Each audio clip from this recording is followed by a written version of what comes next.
তো বন্ধুরা, আপনারা দেখছেন কুইন কিচেন থেকে আমি বলছি। আপনারা অনেক পেঁয়াজ দেওয়া খাসির মাংস খেয়েছেন।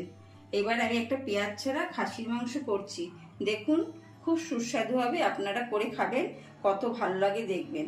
আমি নিয়েছি এখানে 1 কেজি খাসির মাংস, 6টা কাঁচা লঙ্কা, 2টো টমেটো, এখানে 2 চামচি ধনে, একটু গরম মশলা, বড় একটা রসুন, 8টা পাকা লঙ্কা। আর সবসময় মনে রাখবেন, খাসির মাংস করতে গেলে আদাটা একটু বেশি লাগে। আমি 3 টুকরো আদা নিয়েছি, হলুদ, এখানে আছে নুন। এবার আমি কি করে করি আপনারা দেখুন। প্রথমে আমি 2 চামচি নুন, আপনারা দেখতে থাকুন। প্রথমে আমি 2 চামচি নুন,